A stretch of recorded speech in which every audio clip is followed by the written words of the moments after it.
राज्यसभा उम्मीदवार के लिए फतेहाबाद के विधायकों से नवीन जयहिंद ने मांगा समर्थन।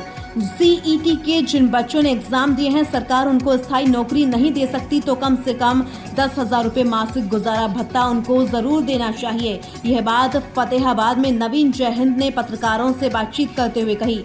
नवीन जयहिंद राज्यसभा उम्मीदवार के लिए जिला फतेहाबाद में विधायकों व आम लोगों का जन समर्थन मांगने के लिए आए हुए थे। उन्होंने कहा कि अगर विपक्ष के पास कोई उम्मीदवार नहीं है तो वह उम्मीदवार बनने के लिए तैयार हैं। नवीन जयहिंद ने तीनों विधायकों के नंबर भी सार्वजनिक करते हुए कहा कि लोग चाहें तो उनको फोन करके उनके लिए जन समर्थन कर सकते हैं। अगर और कुछ नहीं तो विधायकों को अपने हलके की समस्याएं तो बता ही सकते हैं। कांवड़ यात्रा शुरू होने के संदर्भ में नवीन जैन ने कांवड़ियों से अपील की कि वह नशे से दूर रहें और शांति व सौहार्दपूर्ण कांवड़ लेने जाएं। जहां तक सरकार के डीजे बंद करने की बात है और अगर सरकार चालान करती है तो उसका चालान वह भर देंगे। राज्यसभा सीट के लिए किन किन दलों से उनको समर्थन मिल चुका है, इसके उत्तर में उन्होंने कहा कि अजय टोला से उन्होंने समर्थन मांगा था। राजेश वाला ने एक जगह ये भी कहा है कि वह तो बेचारा है, तो फिर मैं यह चाहता हूं अगर मैं गुजरा हूं तो विपक्ष की आवाज में किसी ने नहीं उठाई, फिर बेचारे का तो वैसे भी समर्थन करना चाहिए।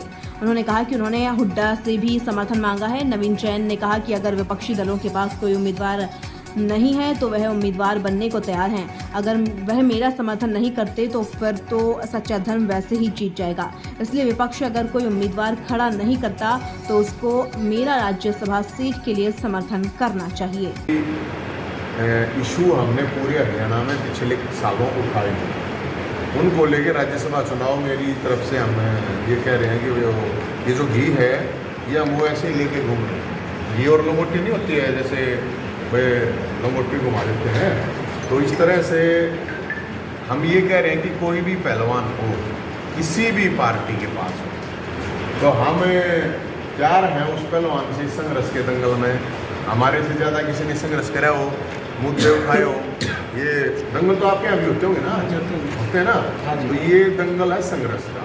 ये घी है और ये दंगल इसलिए उंगली घुमा रहे हैं हम, ये लंगोटी घुमा रहे हैं कि भाई संघर्ष के इस दंगल में जो विपक्ष था वो विपक्ष ने क्या किया या हमने क्या किया, या जो पीछे अब पक्ष है वो पहले विपक्ष था। मैं तो आपको 20-21 साल का रिकॉर्ड बता सकता हूँ।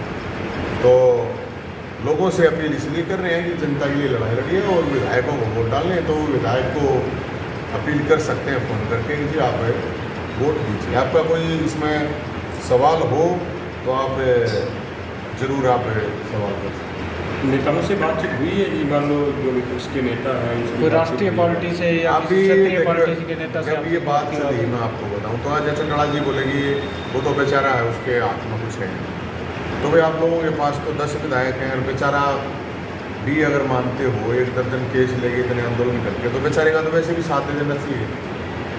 मर्द मानस का तो यही काम होता है। अब हुड्डा साहब से पूछा तो वो बोले पहले जेजेपी वालों से लिया हो। अब हम ये कह रहे हैं भाई अपना जितना है आप लोगों के पास उतना तो दो, हारेगा तो जाए हारेगा। अब कोई भी उम्मीदवार नहीं होगा तो वो तो बिल्कुल एक तरफा ही पहलवान चीज़ है। हम लड़ने के लिए तैयार हैं, तो समर्थन की तो इनकी जरूरत है। बीजेपी विधायकों से भी बात हुई है? अभी बात नहीं हुई, अभी तो हम जनता से अपील कर रहे हैं। 21 तारीख की हमारी मीटिंग, उसके बाद हमें सबसे कॉल करेंगे और सबसे समर्थन मांगेंगे।